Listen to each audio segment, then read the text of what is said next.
Article 370 was a unique part of the Indian constitution.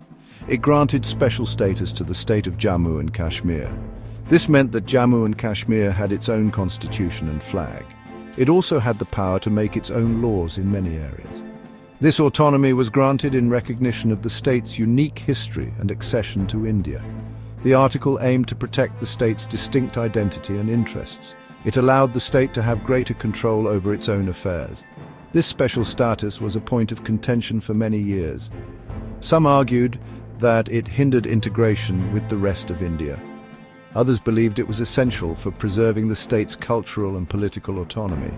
The debate surrounding Article 370 was complex and multifaceted. It involved legal, historical, and political considerations. Article 370 had several key provisions that granted special status to Jammu and Kashmir. One of the most significant was the limited application of Indian laws. Most Indian laws did not automatically apply to the state. They required the consent of the state's legislature. This gave Jammu and Kashmir considerable autonomy in governing its own affairs.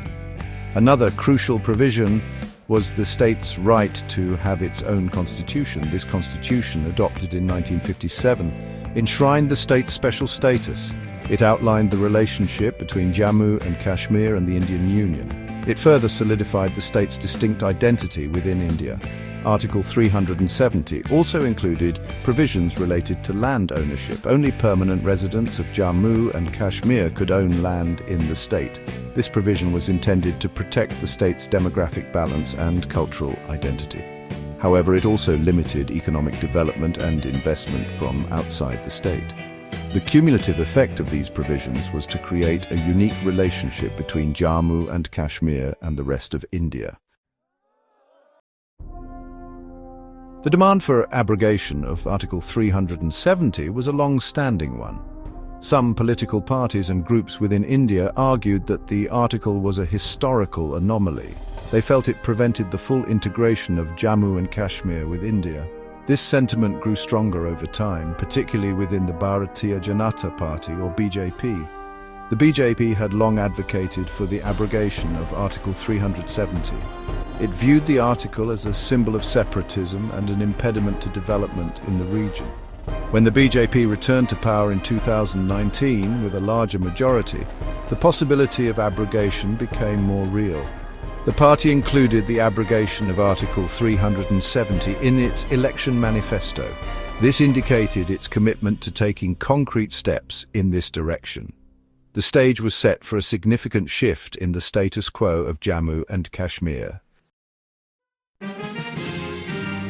On August 5, 2019, the Government of India took the historic step of effectively abrogating Article 370. This decision was announced by Home Minister Amit Shah in Parliament. It marked a watershed moment in the relationship between Jammu and Kashmir and the Indian Union. The abrogation was achieved through a presidential order and a resolution passed by both houses of Parliament. This move revoked the special status that Jammu and Kashmir had enjoyed for 7 decades. The abrogation was met with mixed reactions across India and the world. Supporters of the move hailed it as a bold step towards national integration and development in Jammu and Kashmir. Critics, however, expressed concerns about the potential for unrest and the erosion of the state's autonomy.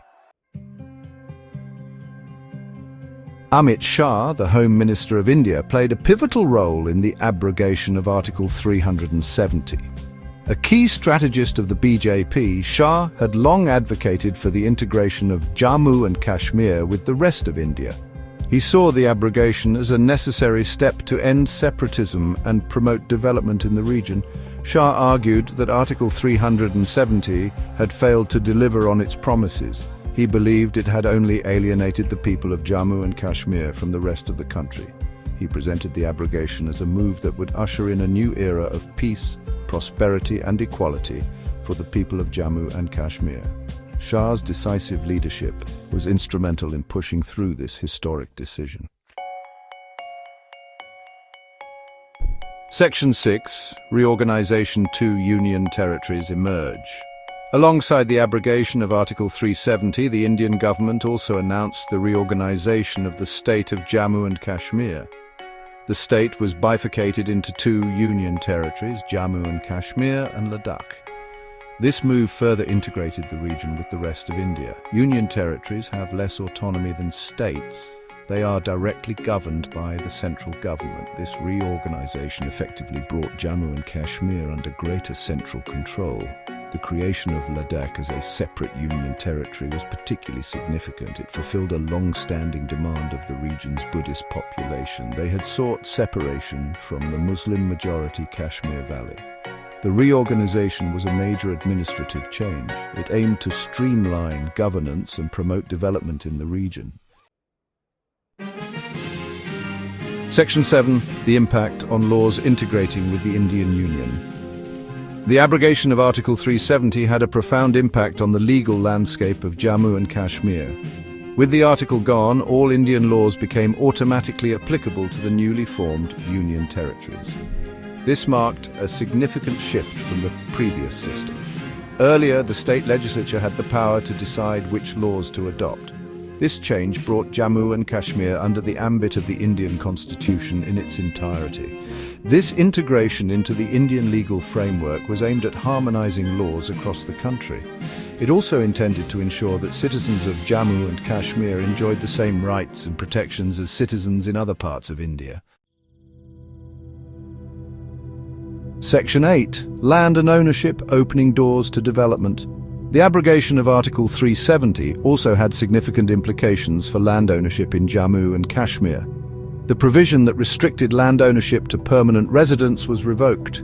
This opened up the possibility of people from other parts of India buying land in the region. The government argued that this change would attract investment and boost economic development. Critics, however, expressed concerns about potential demographic changes. They feared that it could lead to the marginalization of the local population. The long-term impact of this change on the demographic and economic landscape of Jammu and Kashmir remains to be seen. Section 9. A New Dawn. The Future of Jammu and Kashmir. The abrogation of Article 370 marked a new chapter in the history of Jammu and Kashmir. The decision continues to be debated. Its long-term consequences remain to be fully understood. The Indian government maintains that the abrogation is in the best interests of the people of Jammu and Kashmir. They believe it will integrate the region more closely with the rest of India. They also hope it will usher in an era of peace and prosperity. However, challenges remain. Addressing the aspirations of the people of Jammu and Kashmir, ensuring their security and well-being, and fostering a climate of trust and reconciliation are crucial for a brighter future. Only time will tell how these changes will shape the destiny of this beautiful and complex region.